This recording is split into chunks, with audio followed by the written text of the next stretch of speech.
Hey guys, JB here, the Wolf of Wall Street in the Wolf's Den. No introduction from me today because I have a very long but very important podcast with a man who just announced himself as a candidate for the President of the United States of America.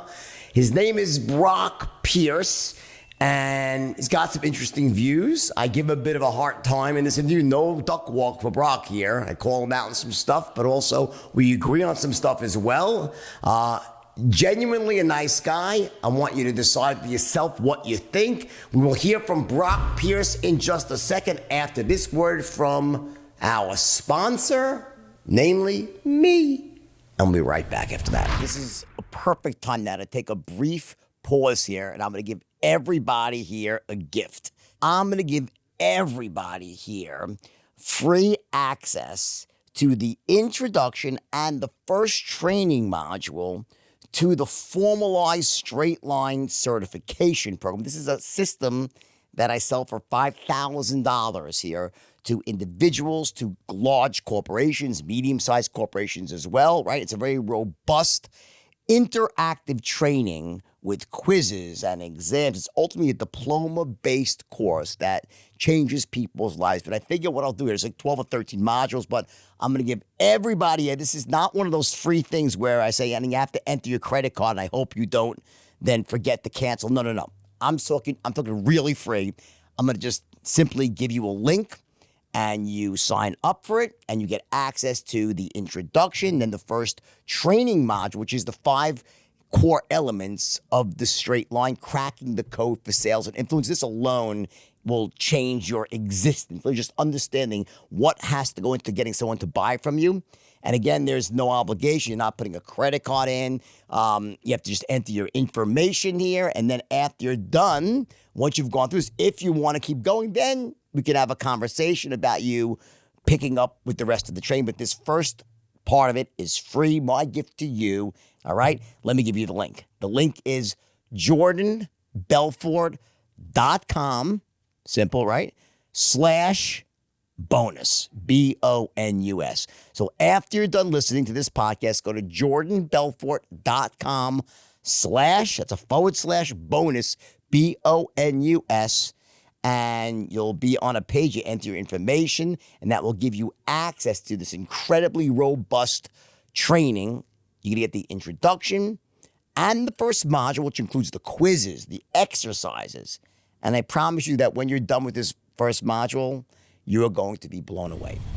All right, so here we are with Brock Pierce, who is formally running for President of the United States. I have a ton of questions I want to ask you because I am very much up on all the latest stuff politically. But you have a lot more to you than just, being the latest person to announce. You actually have a lot of substance, some massive successes behind you.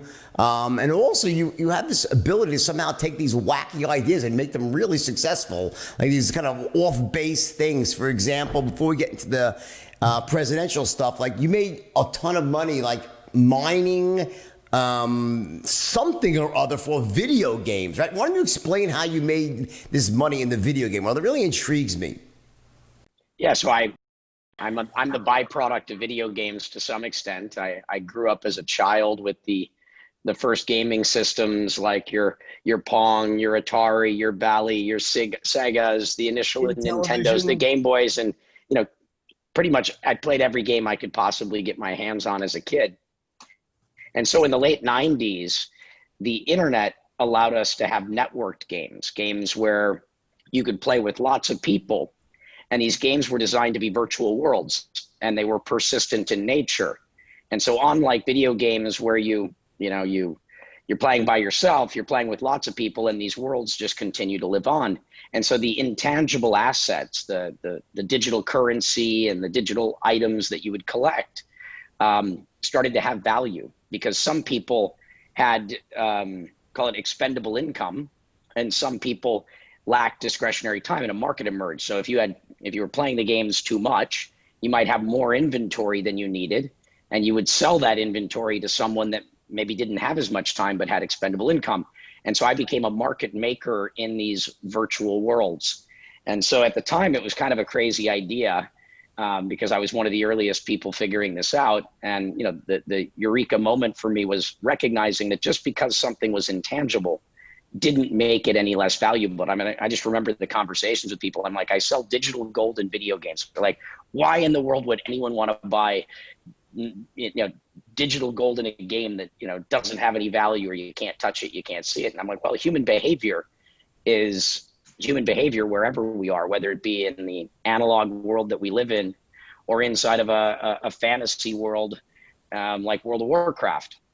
Can you give me an example of a specific product that you would say, like, someone had excess inventory of what? Like, what would it look like, and what would it go for, and who would want that and why? Yeah, so the main thing that we bought and sold was the in-game currency. And so depending upon that game, that currency would be different. In EverQuest, it was platinum. In World of Warcraft, it was gold. In Final Fantasy, it was gil. In Second Life, it was Linden dollars.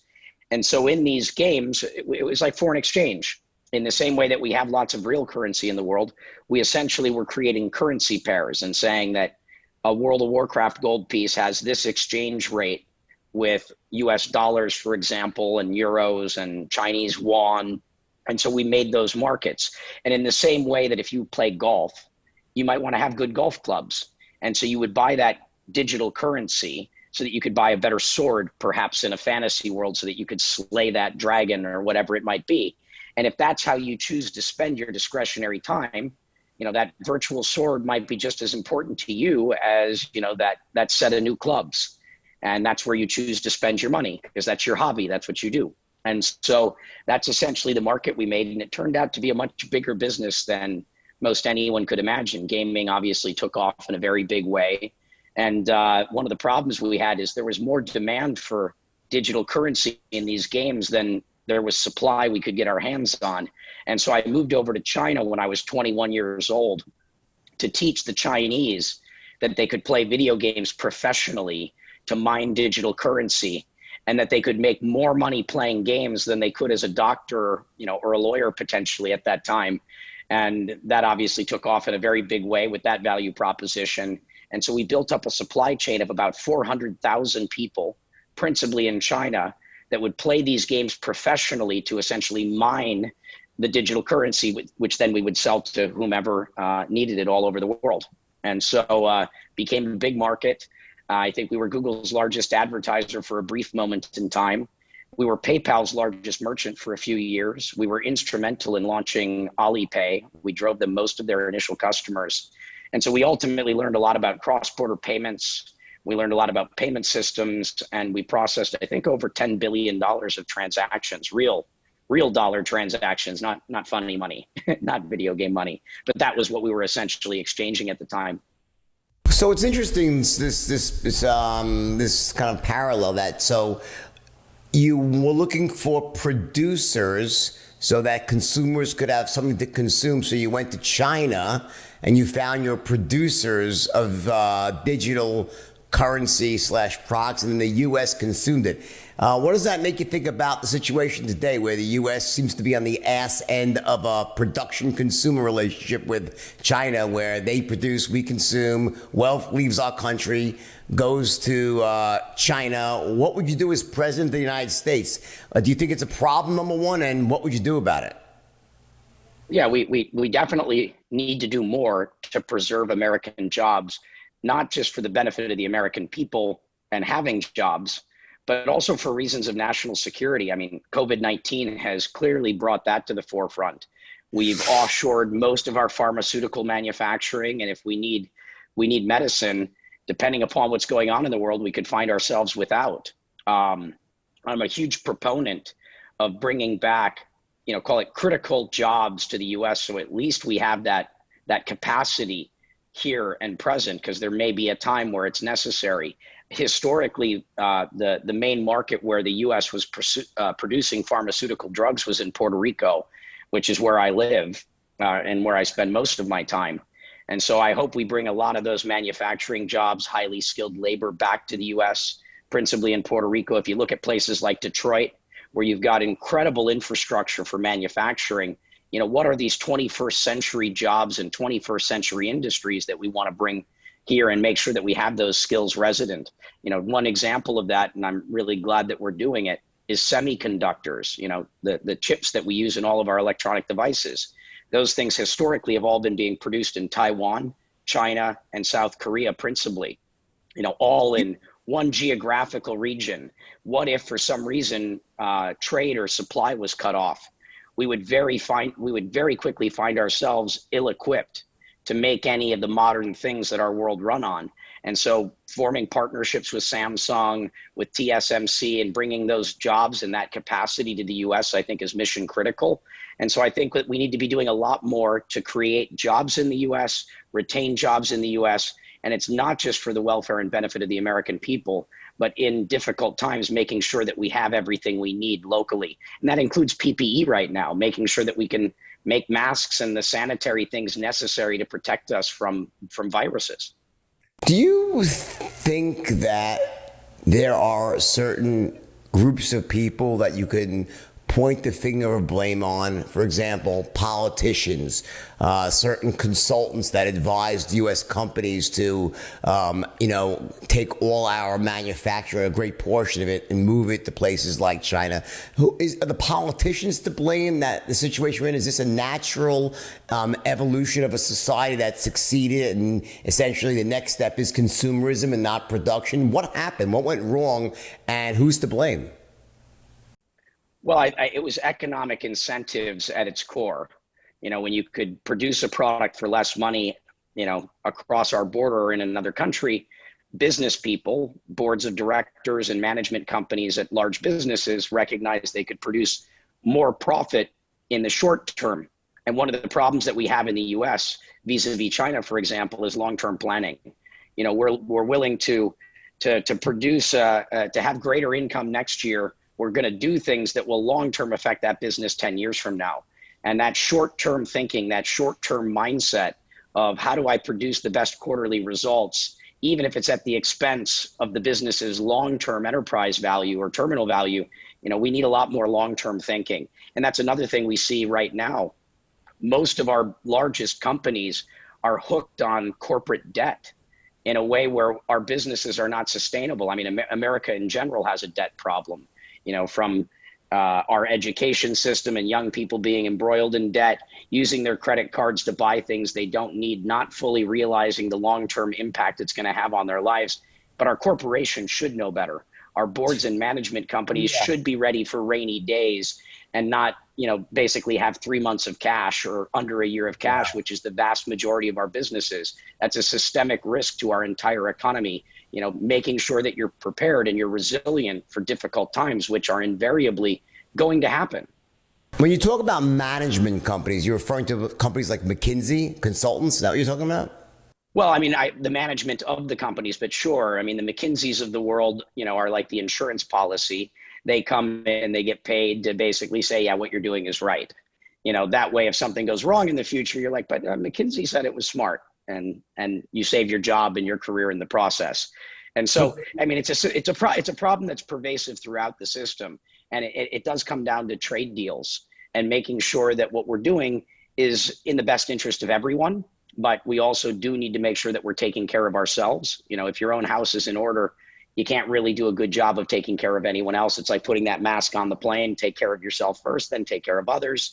And we do live in a global world. We have to have trade deals that make dollars and cents, specifically common sense.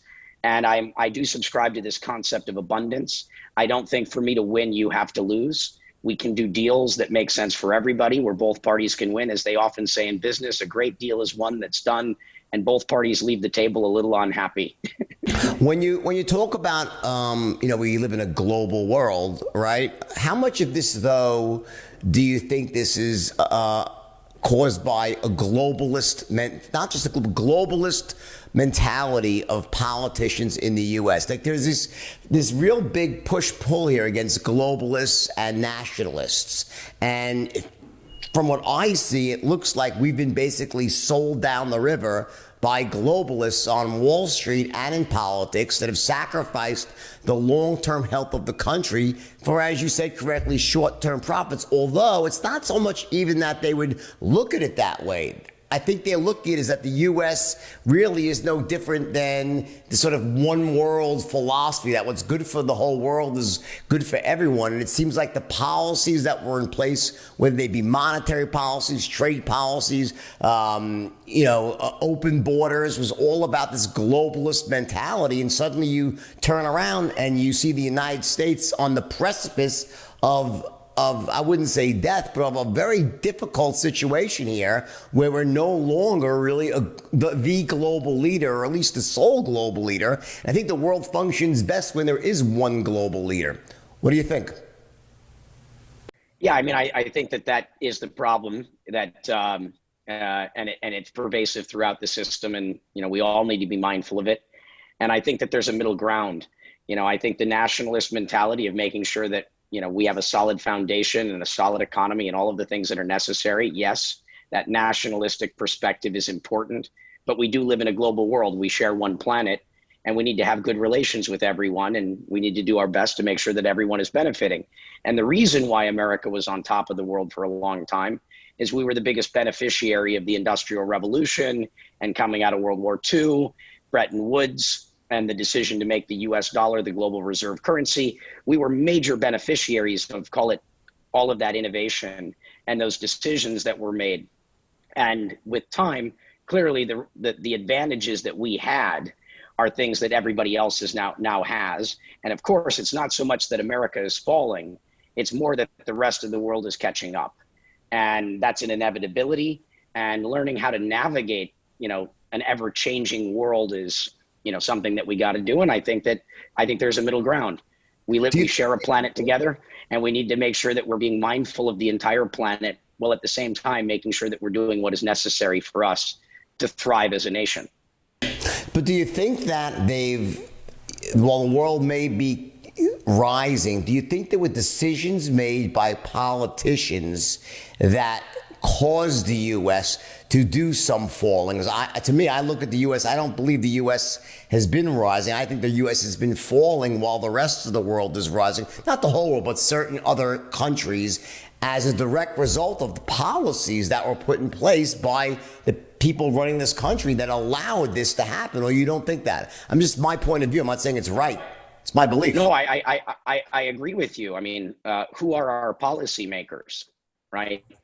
So what would you do as president of the United States? What are you going to do? That's what I want to know. Well, as a business person, specifically a small business person, right? I'm an entrepreneur. I create things out of nothing, which is really, really difficult to do if you've never done it before. You're literally taking an idea and saying, I'm going to build something from nothing, which is an incredible challenge. And I think that we need a government that is comprised of more people that bring other skills to the table. We don't need a government of principally lawyers. I mean, what does China have going for it? China's government is comprised of a lot of engineers that actually understand what it takes to build things, both physically and digitally. And because of that, they have a very different perspective of what it's going to take for that nation to thrive. And I think our government needs more civil servants that are bringing the things that they've learned over the course of their lives into government, so that we have a broader perspective on all the things that matter. When you're a hammer, everything looks like a nail. And I don't think that our government is comprised of an entire toolbox right now. We need a lot of other instruments helping shape these policies, making sure that we have the resident knowledge necessary to really have thoughtful conversation. And I would definitely, I'm a small business proponent.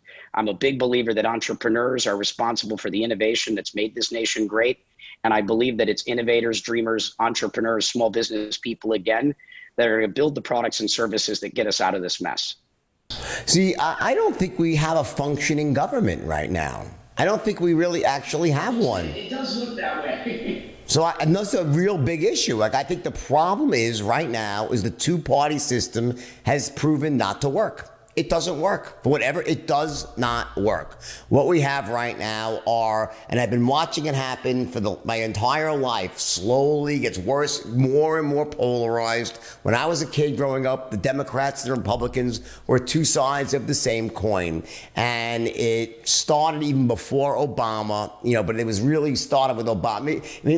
That was when it really started to crystallize, like this really wide separation of the progressives and the Tea Party, the extremism started.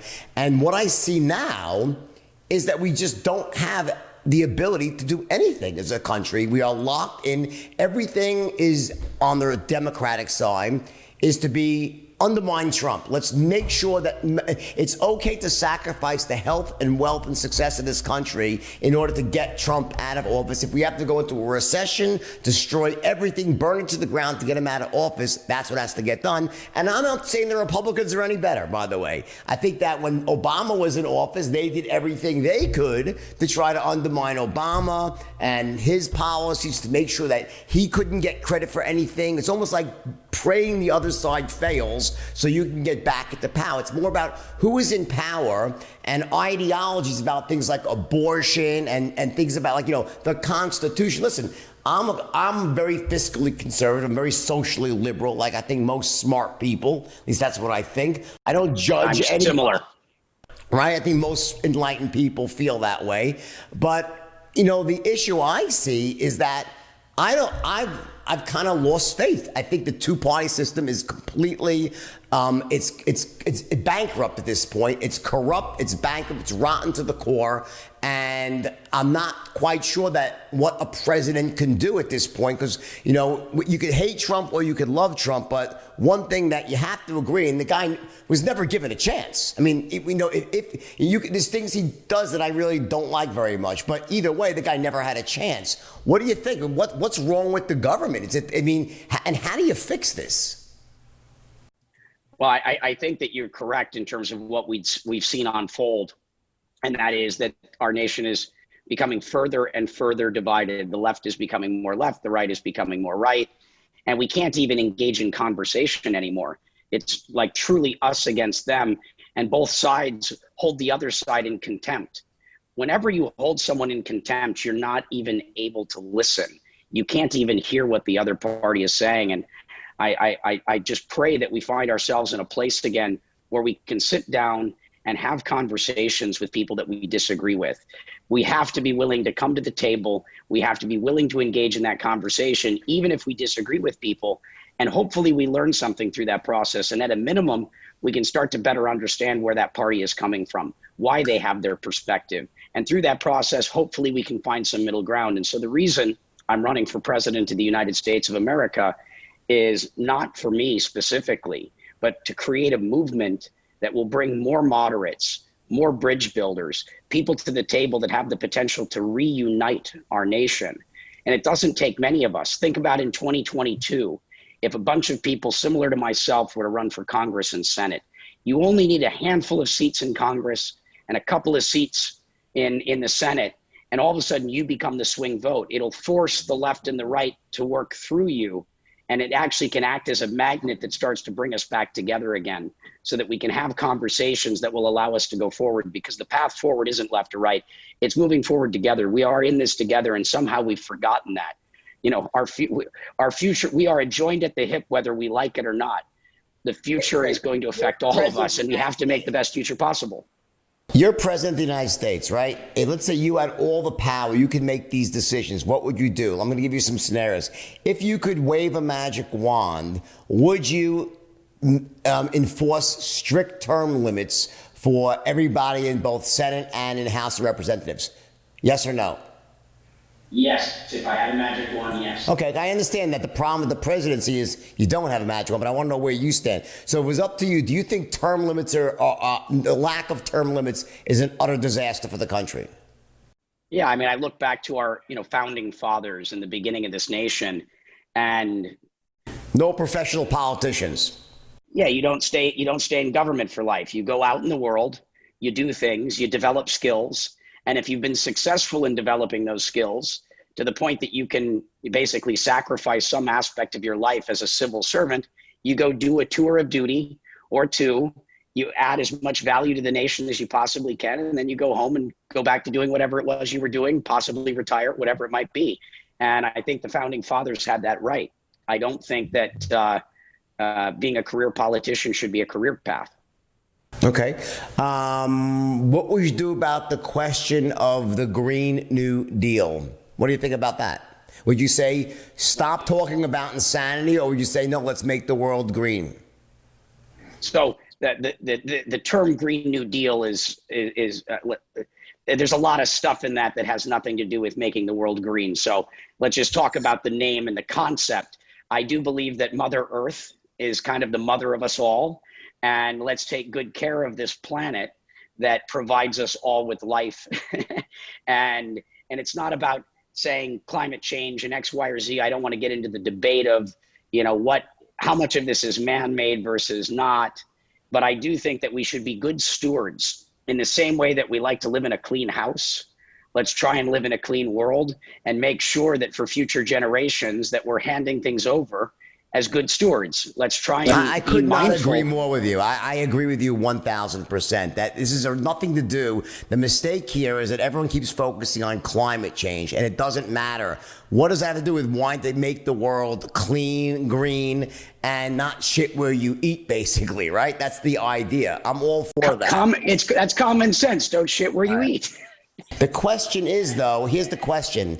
When you have people saying the world's going to end in 12 years, and they could say, oh, it's just a saying. No, they really kind of meant that. And they did mean that. Well, you have people, the problem happens when people like you or myself, who are, I think, pretty sober thinkers about this, that we certainly agree that anything that causes large amounts of pollution and poisons the earth is stupid. The question starts to come in is how far does government go to regulate industry? Because every regulation creates a barrier to competition and so forth. So it's like that's the issue. Because I think we agree 1,000% on this. But what do you do as president when you have the left screaming in the New York Times, screaming at you that Brock is the worst human being in the world because he's a denier. He's obviously a denier because we could just tell by his hedging there that he doesn't really believe in glory. Even though it's obvious that you're not saying I don't believe, you're saying, well, it doesn't matter, but they'll say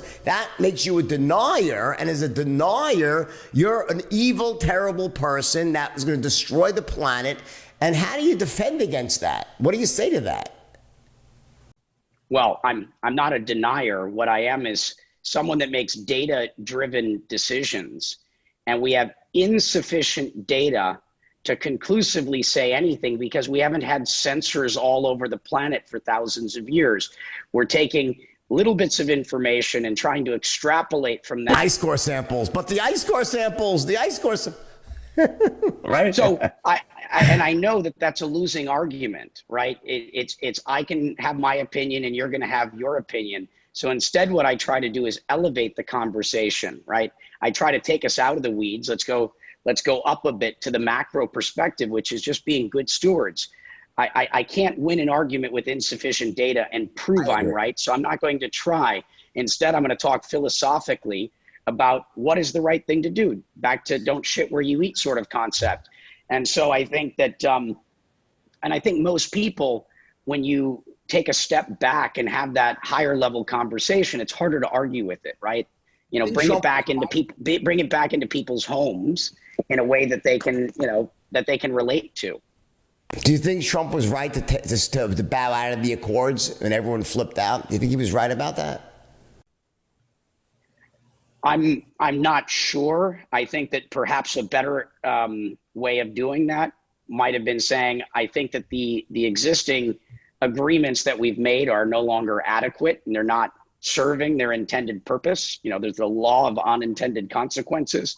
So let's sit down and have a conversation around what would we do now? I always try to look at every situation, and any real innovator does this. You don't look at the world as it is today and try to look at how to make it a little bit better. You basically say, if I had a clean slate, if I had a blank canvas, what would I do today? And then compare and contrast what I would do if I was starting from scratch with what we have today. And with what we have today, are we better off putting a Band-Aid on this, doing call it a remodel, or are we better off knocking that house down to the ground and rebuilding from the ground up? And in this, where we are today, I think a great deal of that's needed. A lot of these systems are just like houses that have been being remodeled and remodeled and remodeled, and we've got better tools, better information, where in a number of instances, it might make sense to just basically throw it all out and start over again. But I think you want to have that conversation probably before you make those actions. And I think that, I think there was a better way to do this, but these are not simple things. And when you look at it competitively, they're like, okay, the US, we're going to hold ourselves to this bar, but if the rest of the world is holding themselves to a different bar, how do you stay competitive? You don't want to hamstring American business at the same time. How much of the problems that we're facing right now are the result of lobbyists? Probably quite large. I mean, we criticize other nations for corruption and, say that we do it all, above board, but, lobbyists are, the job of lobbyists is very similar to what we call corrupt people in foreign countries. I mean, they're very similar jobs. We've just created a legal framework by which to do it legally. And I think that transparency is a great way to address that problem. Okay. And and what do you think about the Federal Reserve? What's your opinion of the Federal Reserve? I know you're a fan of Bitcoin, aren't you? Right? You're a cryptocurrency player, right? Yes. What do you think about the Federal Reserve? What do you think about Bitcoin? What do you think about us having the dollar as the currency? Do you think the dollar should be abolished and Bitcoin should become the global standard? Or do you think what do you think about the fact that the Federal Reserve runs our currency as a private institution? Does that bother you, or you think it's a healthy thing? So I don't think that the U.S. should abolish the dollar. I think the U.S. dollar and our world reserve status is the underpinning of our economy, and it's very, very important to every American, whether they realize it or not. The Federal Reserve being a private corporation does bother me. And like I said, transparency, I think, is an answer to a lot of these issues. And, I'm a big proponent of the U.S. dollar. I hope that the U.S. dollar continues to do very well because it provides every one of us as Americans with incredible benefits. And I'm concerned about the future of our currency. And we can double click on that if you like. But the track record, I mean, we can talk briefly about history. The Federal Reserve was created in 1913, and this is back when our currency was backed by gold. And so what happened is we created this concept of fractional reserve banking, saying that for every dollar of gold that we have in a vault, let's print more money. We don't necessarily need to have one-to-one backing. And what happened through that process is we created too many dollars. And we didn't have enough assets ultimately backing it. So in the 1970s, we abolished the gold standard and created what we know as modern sort of fiat money. And so money as we know it today is a less than 50-year-old experiment. All of the money in the world in its current iteration is not that old. There's plenty of people alive today that lived through that. And so money as we know it is not this institution that's been around for hundreds or thousands of years. Money in its current form is a relatively recent experiment, and it doesn't have, there's nothing really anchoring us to real fiscal responsibility when you can print it essentially infinitely. And that eventually led to the financial crisis that we had in 2008 and 2009, because there was nothing forcing us to be accountable, nothing forcing us to be responsible. And I would argue that the monetary system that we have today was really created, call it through and post the financial crisis. And I could argue our current monetary policy is, less than 15 years old, but we don't see it because we still have a bill that for the most part looks the same. So we as consumers, we as, call it the American people, generally don't understand what money is. We know we need it. We know what we can use it for, but there's a very few of us that actually understand what it is, and I'm very concerned about the U.S. dollar and its competitiveness going forward, and specifically because of technology today. So I disagree with you on a bunch of this stuff, and I'll tell you why. And I'm very open to have a very short debate about this. I think it's important if you're going to be the president. Number one, the alternative. I always hear this stuff, the Federal Reserve this, the Federal Reserve, they're a private institution. So what's the alternative? We should have the government run the currency. You ever go to fucking motor vehicles? You ever go to try? I mean, anything the government does, they do poorly. They do terribly. They do horrifically. The government will fuck anything up with the bureaucracy. So thank God the Federal Reserve is private, because at least the gangsters or the banksters, at least they're going for the profit motive there. They got to keep it going here. The government will just screw the whole thing up. So like my opinion is like, I agree that the Federal Reserve might be, whatever everyone thinks it is, that it's bad. It's probably the best bad solution out there, because if the government was running this, good Lord, they don't do anything well. Anything the government tries to run, it's like Russia, communist Russia, central planned currency, good luck on that one. So that's one issue. The second was, I'm not sure how you say that the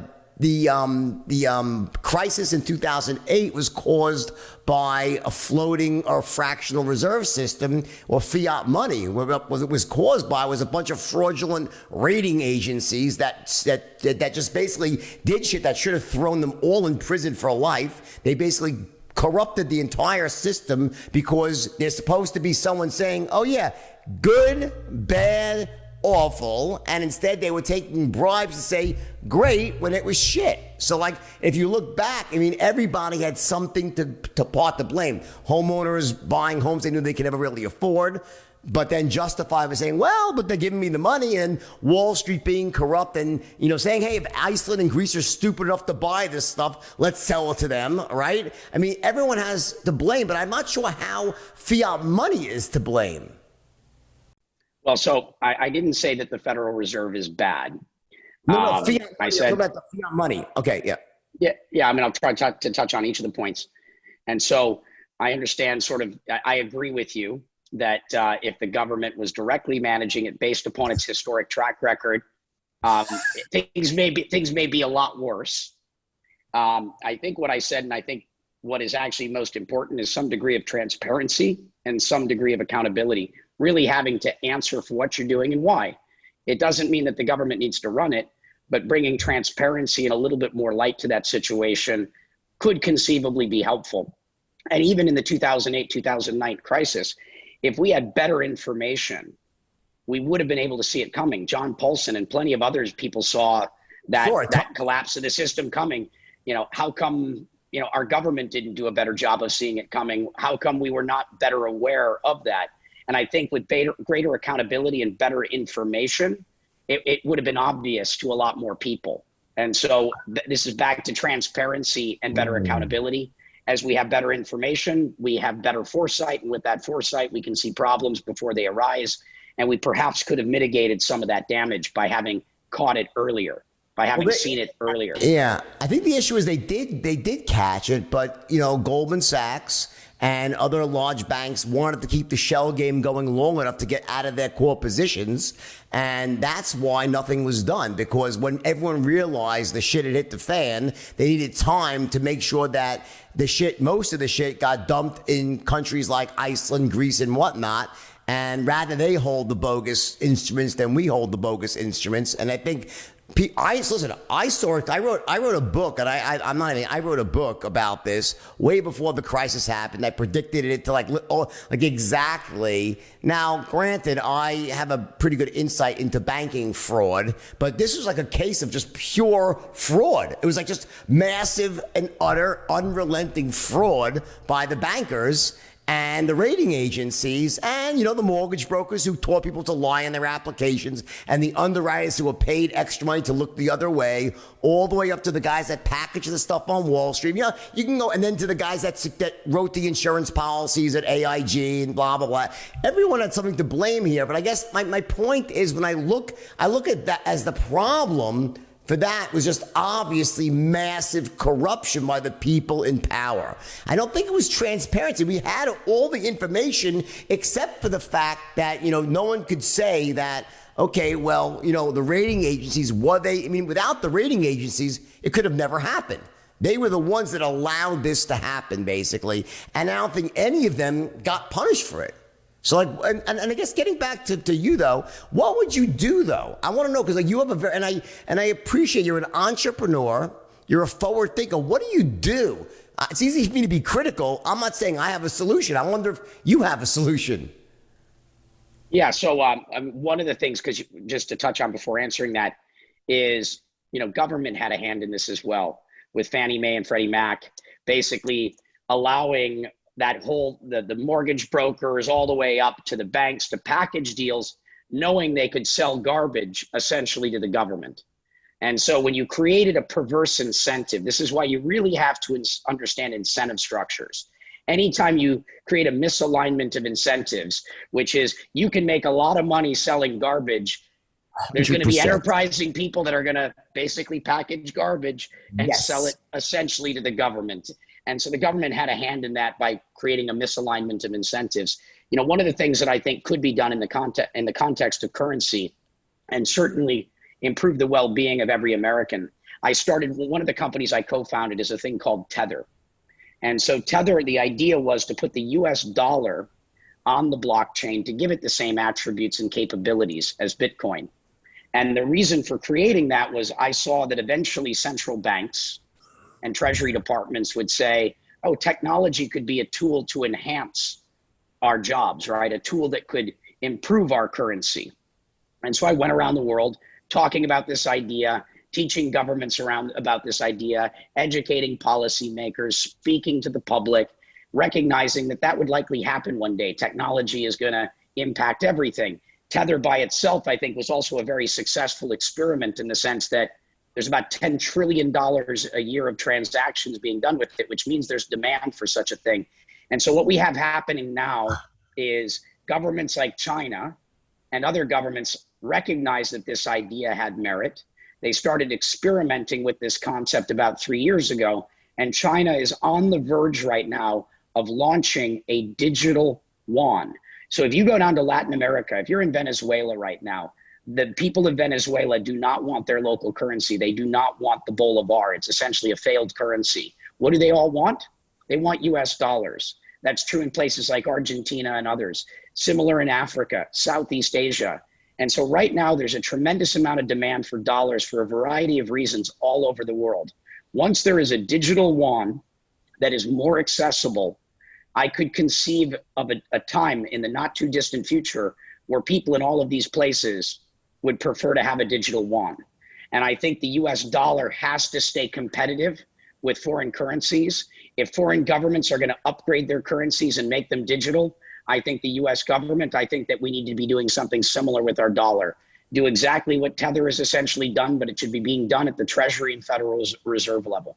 But isn't Tether so let me just be frank with you here, I think Tether was heavily manipulated and was the cause of Bitcoin rising to an unrealistic number of 20,000 because they were actually, I don't know how long you've not been involved with Tether, but I think there was massive fraud in Tether, and Tether was being artificially manipulated. They were issuing phony Tether because there is no transparency in Tether. That's the problem, is they were issuing Tether in whenever it was needed out of thin air. It was not backed by dollars. And I think it's under investigation right now by the U.S. Attorney's Office there's a massive fraud in Tether and it was directly related to causing Bitcoin to rise to 20,000 because all of a sudden whenever Tether was needed, it just magically appeared in massive quantities to offset selling pressure in Bitcoin. So to me, Tether was a disaster because Tether caused Bitcoin to rise up to a level it should have never been at, causing people to lose vast sums of money, enrich others.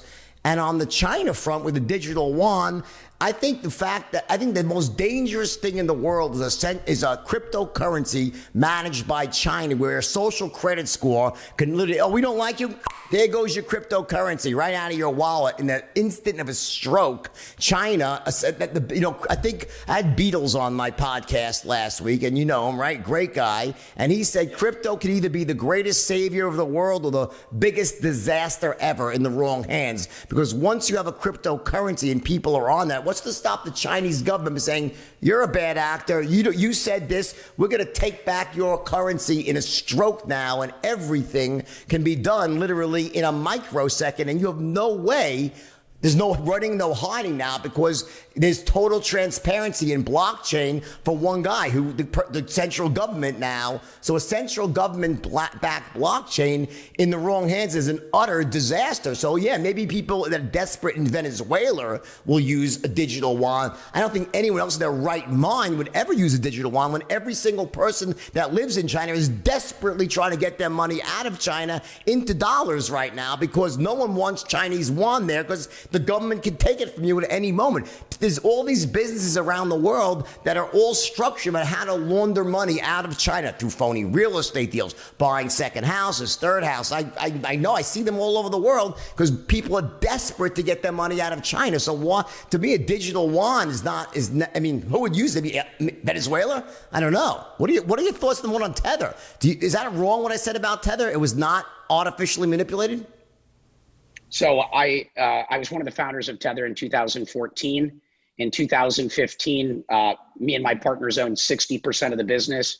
We sold that 60% for essentially nothing to our minority partners. So I've had no formal involvement in the business. And during my tenure, we were completely transparent, because that was the original design that I Same as Beatles. I get it. I'm not blaming you. I'm saying what happened after you left, though, after you sold it. Just making sure to clarify that. And so I create a lot of things. I start a lot of businesses. Think of them like children. They eventually turn 18 and they do what they do. Sometimes I'm really happy with the things that I've helped create, and I'm like, in approval and saying, good job, everyone. You have the autonomy to operate. And sometimes I'm shaking my head going, oh, what have you done? What are you thinking? Me too, buddy. I get it. I have a lot of mixed feelings around how Tether has been managed going forward. I think the lack of transparency in an industry that is fundamentally philosophically built around this concept of transparency. And so what they did is, instead of being one-to-one backed, they they borrowed money from Tether to one of their— to buy more Tether. I get it. Without notifying anyone. And I think that was a huge, I disagree with what was done there. But I think at its lowest point, it was roughly 70% backed. 70% backed is better than anything that you'd see in the banking system, right? But with the banking system, it's fractional. Tether was supposed to be one-to-one. That's the point. I agree with that. I agree. That was the original design was one-to-one. There's no fractional reserve anything. So I completely disagree with the decision, but it's not as bad. And the problem there was transparency, not committing to what had been communicated to everyone. And had they said, we're going to evolve Tether into a fractional reserve system that's going to be 2-to-1, that would be a different thing. The fact that— But it was being specifically used to manipulate Bitcoin, right? Then the second point was, in terms of the manipulation, I've not seen anything that makes me certain that that is true, but I believe it's certainly possible. We don't have enough visibility in terms of what's happening on the exchanges, who the users are, who's moving markets. And so I can't say with any degree of certainty. I hope that they were not involved in anything that manipulated markets, but I can't say whether or not they did. And I hope— yeah, I get it. I understand that. If that turns out to be true, I will be, definitely going, what did you do again? Mistake after mistake. But the point that I was making earlier is that it was a successful experiment. What we did through that process is we proved that there is demand for a digital dollar that is more mobile than, call it, our existing paper money or money that exists within the banking system. So that point, I believe, was proven through the building out and the use of Tether. I think your point on China is also— China already has that authority without a digital yuan or not. I mean, They can probably But seize your money in a Chinese within bank. China, within China. Within China, yes. But now you're talking about the world adopting a digital yuan. I don't think that will ever happen in a million years because no one wants the Chinese government in their bank accounts, no matter where you are in the world. I don't look at that as any risk whatsoever, my opinion. Well, if China thought that having different policies would benefit them, they may change their position to create comfort and to compete with the US dollar's world reserve status. They don't seem to be going that way right now though, right? So we don't overly focus just on China because it's not a China only issue. There's other governments that could do something similar that may have greater faith and confidence, places we trust more. And you even have private companies like Facebook and their Libra project. How about the US? What about the US? You think the U.S. If you were president, would you promote the U.S. issuing a U.S. digital dollar, like the version of the dollar, crypto-based dollar? So I would do something a little bit different than something, call it that plain vanilla. I think Explain. that what are the things that we need right now? So what is currency at its core? Well, let's start with, where does value come from?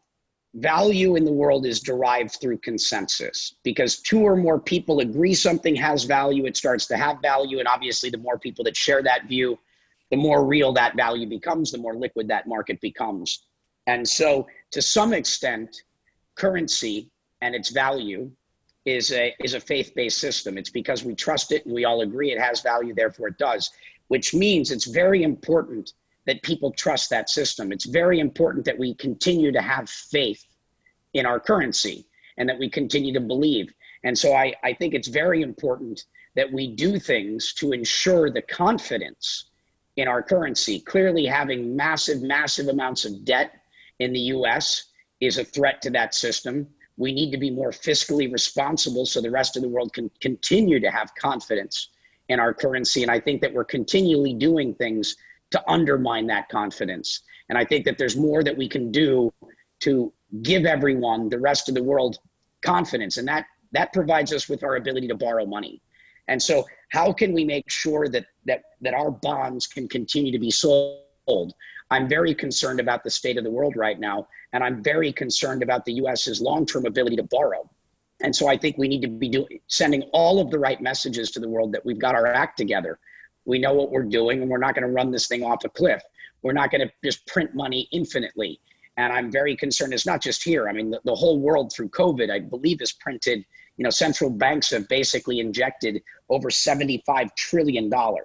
I mean, that's an incomprehensible amount of money.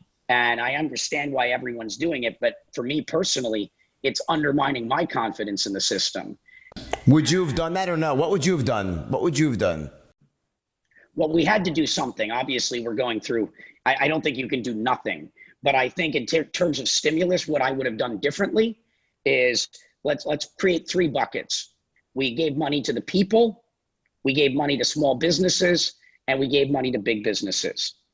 I would focus on the first two far more than the third. I would have tried to put more money in the hands of the American people when they're told they can't go to work for months, knowing that most of the American people don't have savings from which to rely on. I also would have done more to support small business during this period. They're more vulnerable, and I think long-term more important to the future of our country. I think big businesses should be more accountable to themselves. Big businesses, at the end of the day, it's back in the global financial crisis, 2008, 2009, where we have to save all of these big companies. You don't actually have to save them for those businesses to exist. If you don't bail them out, what happens? Those businesses get restructured and reorganized. The shareholders are affected and the management is affected. But the buyers and the receivers of the product and services, if those businesses continue to serve a purpose, they'll get restructured and they're going to continue to exist. And we, the consumers, will be none the wiser. And I worry about when we socialize losses. I call myself a conscious capitalist, but the word capitalist, I think, is the relevant part of that. I think capitalism is a very, very bad thing when we allow you to have the benefits of capitalism, but allow you to socialize losses. I think businesses have to be responsible, and when they make mistakes, When they make mistakes, they have to pay for it. When you don't make businesses pay for their mistakes, you again create very perverse incentives. And those perverse incentives eventually lead to very bad outcomes for all of us. And so I'm less of a supporter of bailing out big businesses. And if we're going to bail out businesses, I think bail out the small ones first, the big ones second. That's just the order in which but again, I'm as a small business person, I'm biased. So you're talking about moral hazard here, basically, about, heads I win, tails you lose, right? I agree with that. I guess my question to you is, given what happened, like what ultimately happened with the virus in terms of how many people died, how many people caught it, how busy or not busy hospitals were in terms of their ICUs and ventilators, do you think the right move was made locking down the country for 3 months? You think it was the right thing or the wrong thing? Well, now we have the benefit of hindsight, right? So knowing what we know today, shutting down the entire economy was probably not the right decision. Because we can see what other nations have done. We can look at Europe, we can look at Japan, we can look at all these things. Because right now, what we focus on is on the lives lost related to COVID.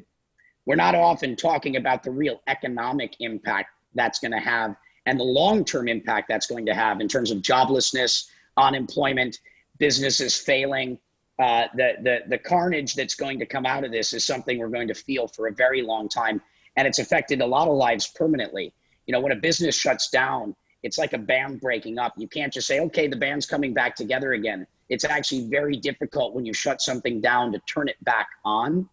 And so but at the time, what was the example we had? The only real example the rest of the world was able to operate off of is that China shut everything down. They basically closed every city. They stopped all transportation. And then what we saw from the data that they presented to us is what they did worked. And so it shouldn't come as a surprise that we mimicked, what we saw. But I think with the benefit of hindsight, it was probably not the best decision. But I'm glad that I was not in the position to have to make that decision at that time. It's a position that none of us should ever want to be in because it's a really difficult decision. You're damned if you do, you're damned if you don't. There's no, call it right answer. You try to make the best decision under the circumstances when you don't have time to really think about it very much. And so, but at least today we're in a better situation to make decisions because we have information now that we can rely on. And the other thing that we're not talking about, and the biggest issue, Gavin Newsom released an article today that more people in California are dying of suicide than are dying from COVID. One thing that is not being discussed often enough is mental health. The mental health in our nation right now. I imagine that it's between 50 and 70% of the American population today are living in a state of fear. Fear over whether they're going to be able to pay their rent, pay their mortgage, put food on the table, or just general uncertainty about their futures. I think the mental health of the American people today is probably the biggest challenge we have right now, above all else. And I don't hear it being talked about. I've been talking about it. I did not come out halfway on this. I came out flat out right at the beginning saying huge fucking error, stupidity. I understand Trump got bullied into it, but it was so obvious to me and is to this very moment that shutting down the economy was the stupidest thing you could ever do.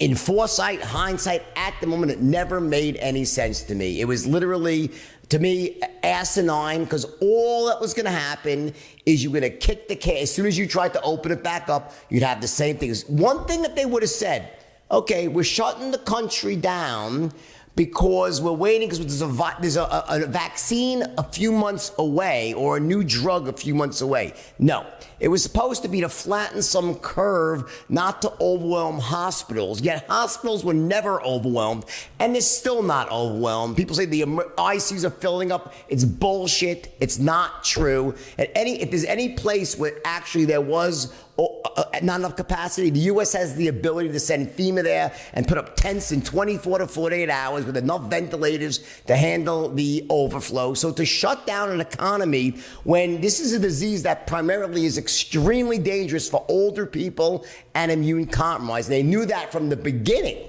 From the beginning, that was the deal. It was older people and immune compromised with comorbidities. Why not take all the money that was lost, or a tenth of what was lost? You could have taken every person at risk and sequestered them and fed them filet mignon, caviar, and champagne the rest of their freaking lives, okay, compared to what was lost by doing this. So what you did, quarantines are about locking away people who were sick, not healthy, and by the way, and also people who were vulnerable. And the sick thing is, in New York, the vulnerable people died. They were thrown into these nursing homes. It's unbelievable what happened. And the fact is how these fuckers got away with it. I don't get it. It's like, I'm at the point now with myself, I look at the news and it's beyond fake news.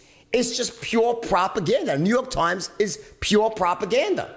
It's not even, they make no attempt to even be neutral. And I think the biggest problem we have right now is there is no more free press. Silicon Valley is taking away our free press. There is no free press anymore. You can't say what you want without getting shut down. So we have any moral high ground we once had over China, we don't have it. Who are we to say that what you can do to your citizens or not when we're just as bad now? So, I mean, to me, there's so much has been lost in the last 6 months in terms of our personal freedoms, our liberty, our ability to speak out, and when we feel the cancel culture. That it's like, this is not the country I grew up in. So I'm saying, you want to be president, what could you do to change this? I think everyone knows, whether you're left or right, something is really fucking wrong right now. There is something really wrong with this country right now. And maybe it's the way our parents felt in 1967 and 68 with the Vietnam War. It's probably, the more we always think, we have terminal uniqueness. It's only now. But it probably is the way it was in the late 60s. But right now, I don't feel like I recognize the country I live in. I don't feel like I have freedom of speech anymore. I don't think we have a free press anymore. I don't think that politicians have our best interests at heart anymore. And I'd love to see all new people get in and run the government. Like everybody, a brand new government in there. What do you think about that? Well, I think that it's important that you have knowledge transfer. I think replacing everyone overnight might not be the right answer, but I certainly think we need something new, or I wouldn't be running for president and putting myself in a situation. I mean, to run for president is stepping into a situation where every decision you've ever made in your life is going to be put under a magnifying glass, that everything is going to be scrutinized. And this is the reason why there's so many people that are well suited to lead. We have so many people that could do so much good in our government, but no one does it because they're not willing to take the risk, to basically do what I'm going to have to do right here. It's the press. The press is destroying the country. They are. They're destroying the country. I think that, one of the, and thank God for technology that allows us to have this conversation so that people that want to know what's going on can choose where they get their information from. And there's not one source of information. But if the powers that be at Google and Facebook decide that what we're saying is not in line enough with their narrative, or there's sort of a barrier on either side, then they'll either shadow ban us so no one really sees this, or throw me off of their platform completely. Now, just so happens I never have gotten any of those threats personally, because I don't say anything that's really, I'll speak my mind, but I don't go off into la conspiracy, because I don't live in those places. I don't live in the world of conspiracy. I don't believe in them, but I do speak my mind. But I've watched doctors that disagree with the WHO narrative get banned on YouTube, and it was allowed. And it was allowed to happen in our country.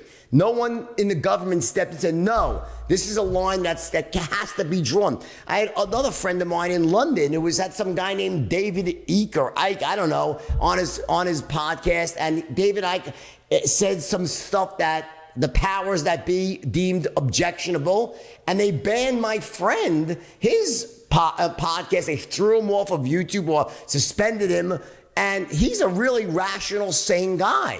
Like, this is a guy who just had a guest on his podcast who the powers that be happened to disagree with. Now, I didn't agree with the things the guy was saying, but he certainly has the right to say them.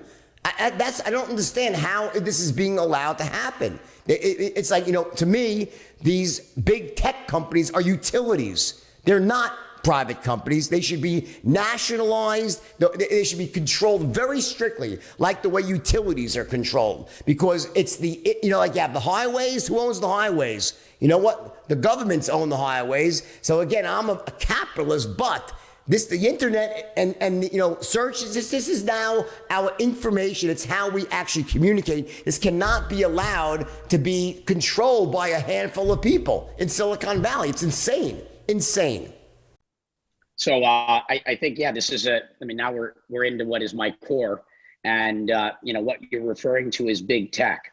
And anytime you have giant monopolies, which is essentially what some of big tech looks like, we should be concerned for the reasons you're saying, especially when they start to impose views and start to censor communication. I'm a huge proponent of free speech. Free speech, something that needs to be protected. And I don't think that we're doing enough to protect it right now. And what would you do to fix it? Trump signed the executive order, toothless. By the way, it's as interesting as bizarre as it sounds. The whole entire rule about the internet and free speech is based on me. A case that I won back in 92 or 3 against CompuServe. So I won this case because I sued CompuServe, AOL, remember back in the day, the early platforms? I sued them. I was young, but I was a user of CompuServe. I remember. I won a huge judgment against them, my company Stratton, right? Because someone said something about me on the message board. They were right, but I sued anyway. And I won a massive judgment against CompuServe. And some congressmen saw that I won, and they passed that rule. The actual fair practices rule right now that's based to overturn my lawsuit. You can Google this. It's true. It's actually true. I'm telling, I'm not making this shit up. So this Rule 2 or whatever it is, the Fair Practices Act, is based on the Wolf of Wall Street decision for the CompuServe. But the problem is that was supposed to say what that rule did. I think it was a good rule. It was a very good rule.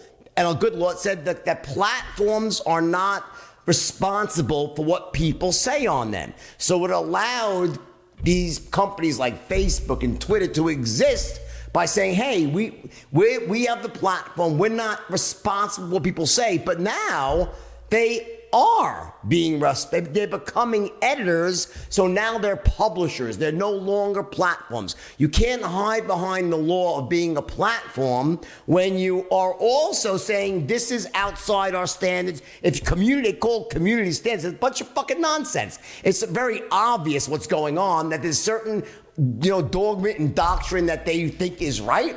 And, and every time in my life, I've seen anyone that believes the ends justify the means, bad shit ends up happening. And that's what's happening right now on the left. They believe the ends justifies the means. So in that case, anything is possible. What say you to that?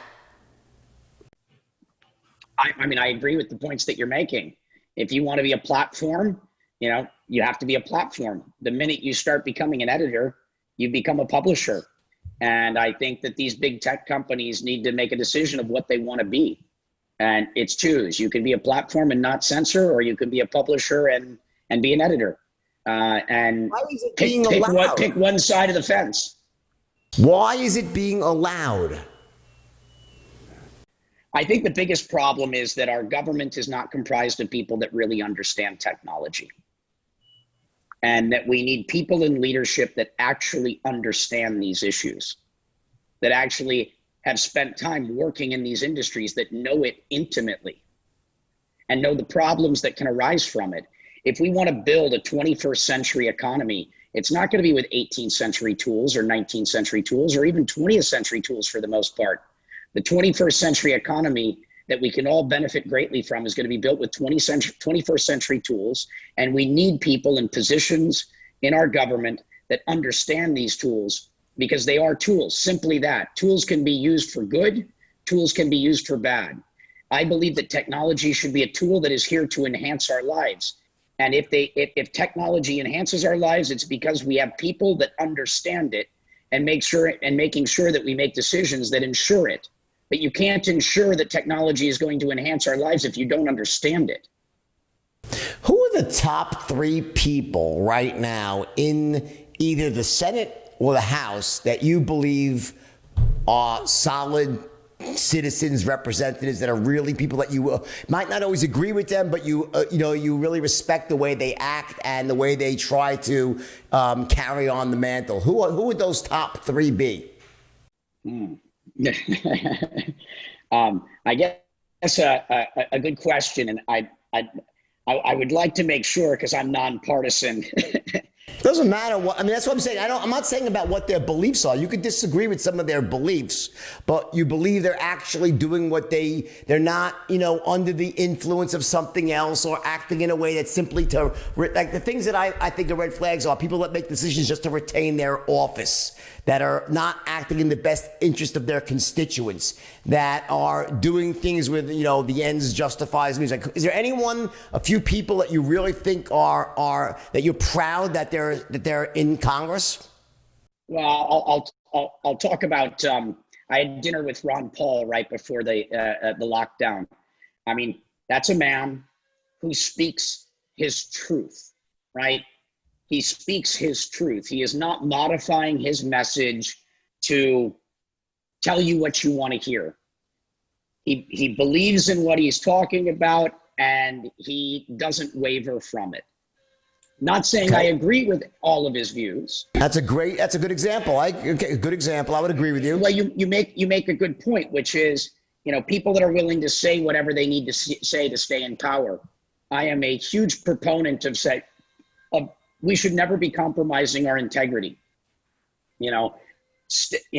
Once you've defined who you are, that doesn't mean that you can't change. We get better as human beings as we make mistakes and as we learn and as we observe other people doing things.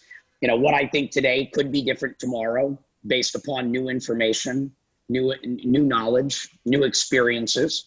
And so, I think we need a lot more authenticity. And I mean, that's what also we saw in the last election, right? The reason why people gravitated to Bernie Sanders and Trump is because both of them appealed to the American people as authentic. And I think the American people are just generally dissatisfied with what we think of as, partisan politics, where we just don't trust it anymore because it doesn't feel authentic. It feels like something that has been manufactured to tell us whatever that narrative is so that we vote for it. And I think what we want to see is we want to see people and we want to feel people. When someone says something, you want to know, does that feel true? It's not just words. It's words that's backed up with conviction and that you can feel that authenticity. What do you think about a Dan Crenshaw? Why do you like Dan? What?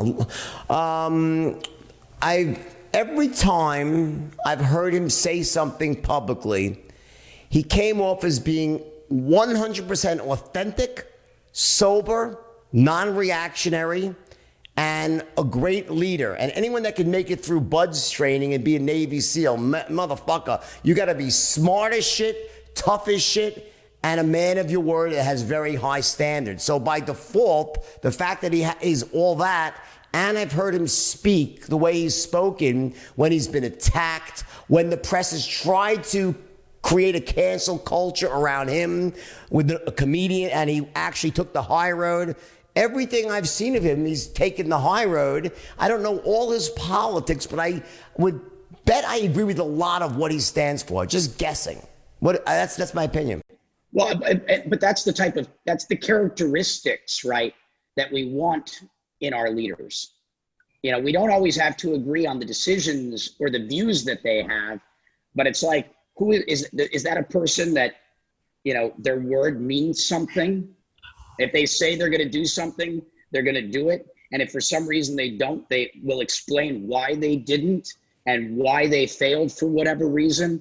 Clearly, You got to be tough if you're going to take those arrows, which is stand by your conviction and not move and drift to whatever the current narrative is. One of my main partners that I work with in my, call it principal business, is a Navy SEAL. I'm a big fan of the SEALs.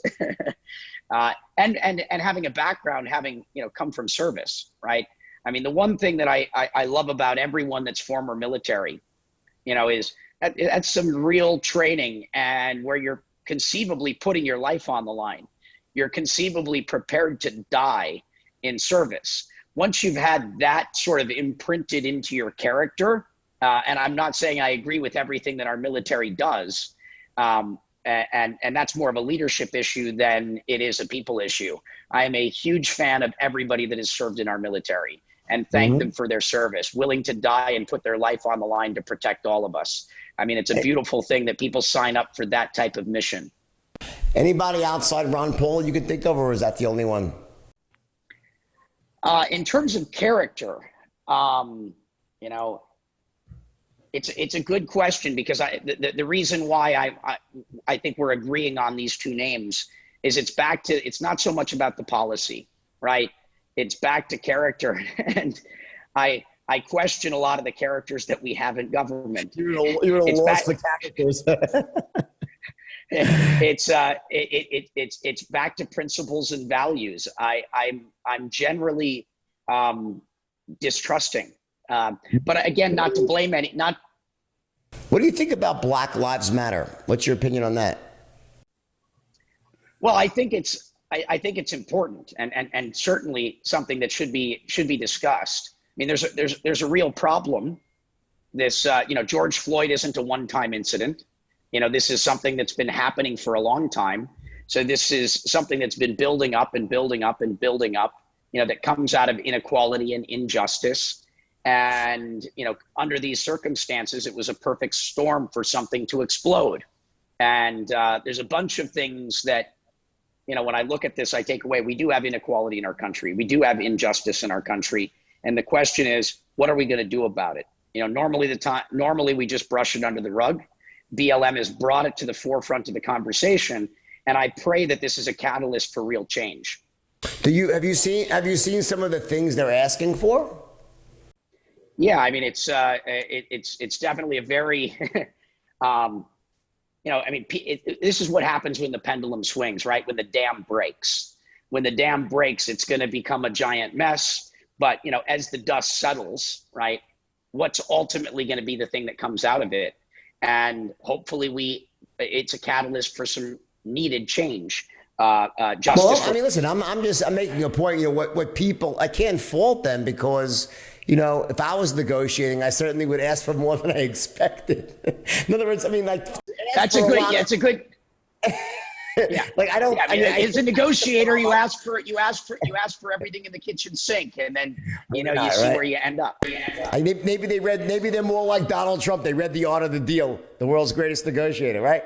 But I guess my point, Black Lives Matter, is I feel that I think, like with most of these movements, it's like with every organized movement, religion, there's like the purity of it is great. It's always at its heart, it's like the people that were pure. And then somehow these organizations and religions, not Black Lives Matter in particular, all of them tend to get corrupted by individuals that have agendas and use it to promote themselves and so forth. So what at its core might be, as I agree with you, there is some much needed change, although I don't agree with a lot of the statistics that people throw around. Either way, I think that the problem, if you want to just point to one problem, is that when I'm driving down the highway doing 95 miles an hour and I get the red lights flashing behind me, I'm like, okay, how do I talk my way out of this one? And I don't think black people feel that way, and that's not fair. That part is fucked up. But other than that, I don't want to put you're the one running for office, so I think people know my views about this stuff. But for you, what would you do? Like, how do you? Let me put it differently. How would you bring the country together? Because I think right now, if there's one thing that Joe Biden brings to the table, because it's certainly not a brain at this point, okay? And by the way, he never was an intellect, Joe Biden. I grew up, I'm old enough to know the real Joe Biden, who got dumped out of the presidential elections for lying and plagiarism and massive misstatements where they were like, literally, this is the end of Joe Biden because he got caught plagiarizing someone's speech from England. He got caught lying about his scholarships and his multiple degrees he didn't have, and that he graduated the top of his class and was in the bottom third of his class. All of it, I grew up with that. That was my generation, and I was like, oh my, and I was like, wow, I felt like someone, and I grew up in a Democratic family, and I was like, wow, that guy, I felt it was bad for the guy because they were ripping him in the press, ripping him to shreds. And if you go online and search for stuff, it's all still there when he got caught doing all this stuff. But now, I'm like, are they kidding? This is it's a senile old man. He's senile. The guy is not all there. And how the fuck is the Democrats that? I mean, this is, they can have, it's got to be, listen, I'll only respect the Democrats if they saying he's never going to actually be president. We'll replace him. Like, let's just put the guy up there right now, and then something will happen. He'll have to bow out, or we'll put a vice president there, and then we'll declare him senile. The guy is not all there. He's just not. And that's just, it's sad. It's crazy that if this guy, he's not going to debate Trump. There's no way there's going to be a debate. I already see the New York Times saying now he shouldn't debate Trump. This guy can't get in the debating stage. So I don't understand why not there were some other candidates there. You might not like them, but like, listen, you could hate Kamala Harris. You could love her, but at least she was intelligent. A lot of the Democratic candidates, you could hate them, love them. I don't agree with their politics, but there were many fine intellectual people that were capable of making this rational decisions. They put up someone that was a paper figure. Why did they do that? Well, I mean, I think there's a number of reasons, probably the most important of which is, when you think of Joe Biden, you think of Obama, right? And there's a lot of people that have very fond memories of Obama. It triggers an emotional response in a lot of people. That's a positive one. But I definitely. Do you know who the oldest president ever elected is? Reagan. Donald Trump at 70. Trump at 70 no, Reagan's second term. He was older. Yeah, let me just see.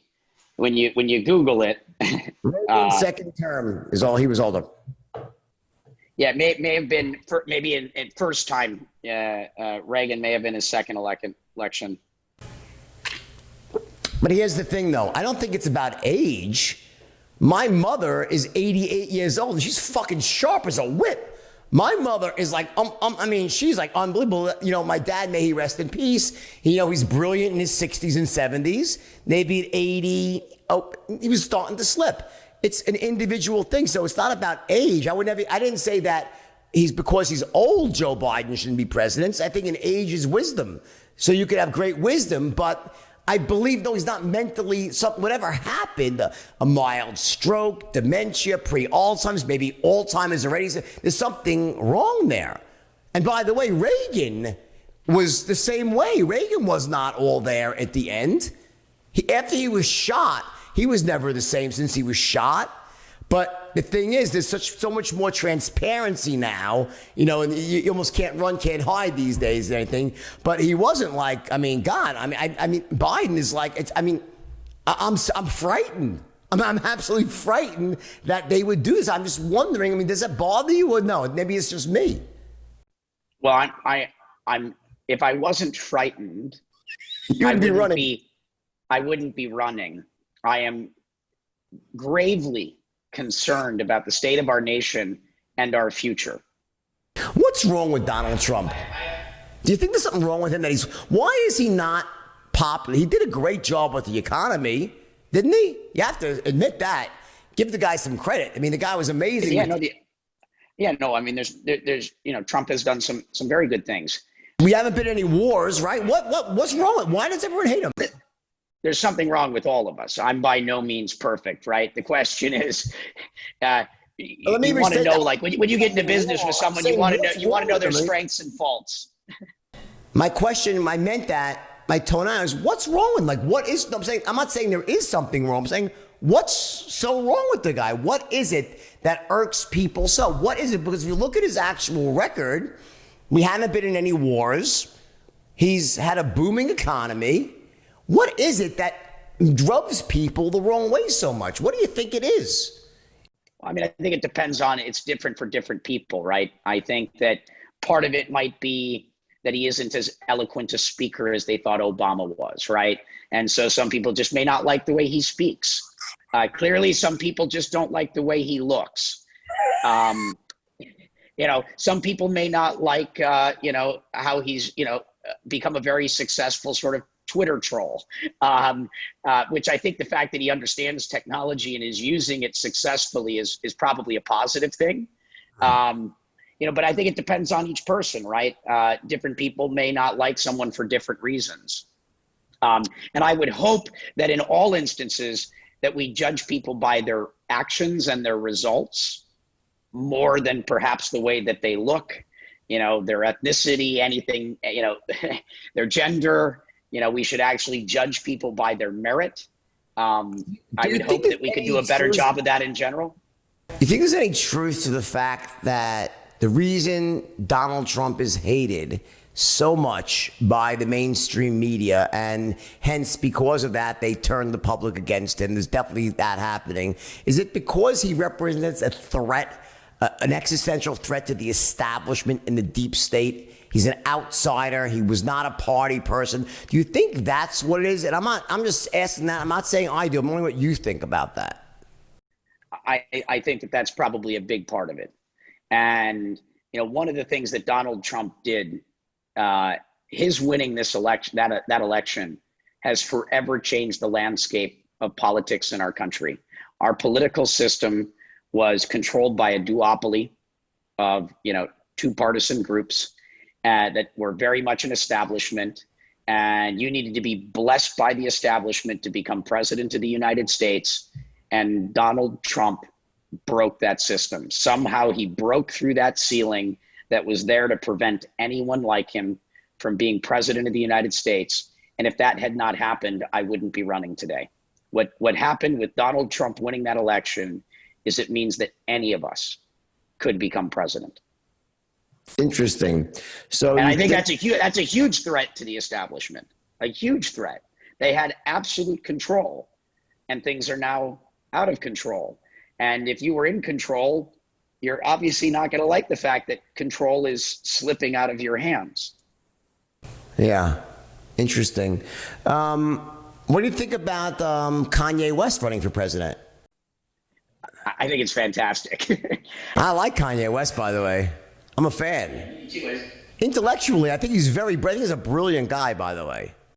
Yeah, there's no question that he's brilliant, very intelligent, obviously poetic, artist, speaks his truth, right? I like the fact that, he speaks from the heart. When he speaks, you feel it. No doubt. Obviously, an incredible artist that, most of us have heard his music. And, I love one of his songs in particular, which is Jesus Walks. He's like, if I talk about Jesus, my record won't get played. The fact that he's willing to step outside of the bounds and say things and do things that might be taboo or socially unacceptable. He's a change agent in that regard. And I love the fact that he's taking a look at the political system and also saying, hey, something's wrong and I'm going to do something about it. And he's stepping into the inferno no differently than I am. So glad to know that I'm not walking alone.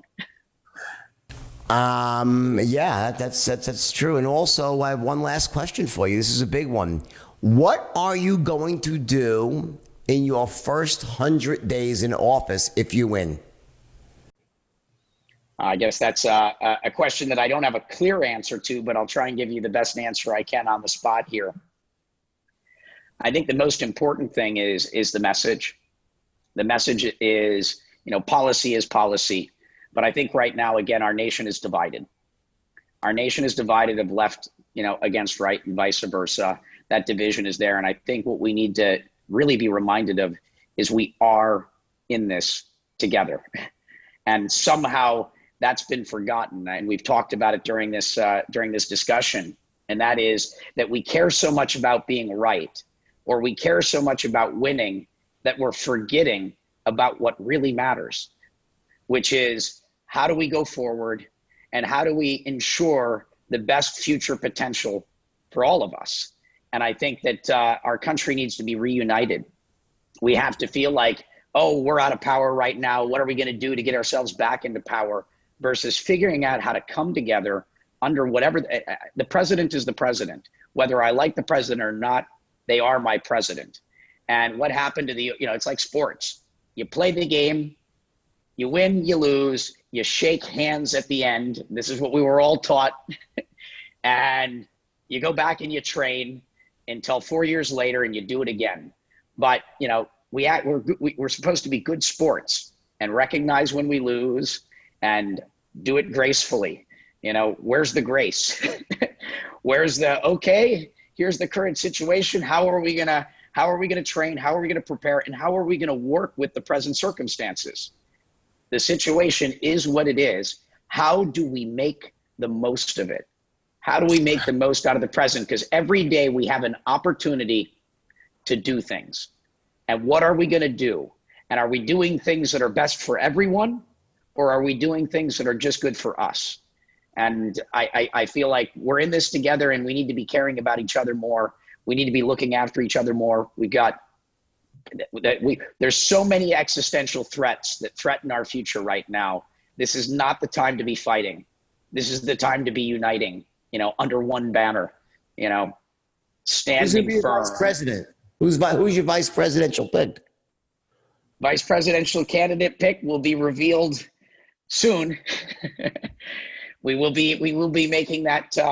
We will be revealing that shortly. Oh, one of the things that's worth noting, and this is an invitation to you and anybody that watches this, as the platform and the pillars and policies that the views that I have or we have, we're going to be presenting them not just as here's what it is.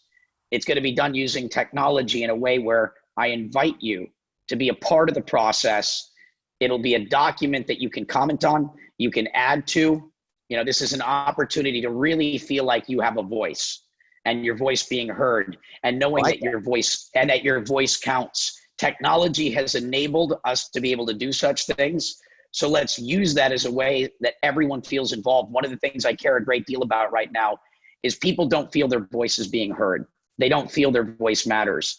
The future is going to happen to us or with us.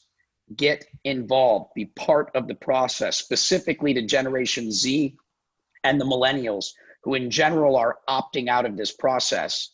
I pray that this grows and expands the pie more than any election ever has, and Kanye will hopefully add to that as well, which is getting the youth to register to vote. Our future depends on it, and the future will be what we make it. So be part of the process, get involved. Let's make sure that we build a brighter future together. Love it. How do we donate to your campaign? What's the website? How do we find out more? Yeah, the website is www.brock.vote. So Brock the Vote. And if you're interested in supporting us, volunteering, donating, we welcome all of you. We are nonpartisan. We are trying to be that middle group that can bring some harmonization to the left and the right, because this two-party system, I think, is the biggest problem we have right now. We need more choices. I mean, imagine going to the store your whole life and you could only buy red or blue toothpaste and every other product. I'm a big fan of choice. Let's make sure that we have more choices going forward. Let's move beyond a duopoly into a system where everyone feels they're being represented. Love it. Brock, thank you for coming on the show. You were great. I appreciate your candor, your intelligence, and the fact that you truly, obviously love your country as well. And you're as concerned as I am. Everyone, check out brockthevote.com. If you believe in what this man stands for, donate I'm sure he could use the money because with money he can buy ads and so forth and get his message out there. And hopefully if he doesn't win, at least he impacts things and makes people think about the future. And we head in the better direction we're heading right now. Thanks. Share this with your friends and we'll speak again next week on The Wolf's Den. Take care, buddy.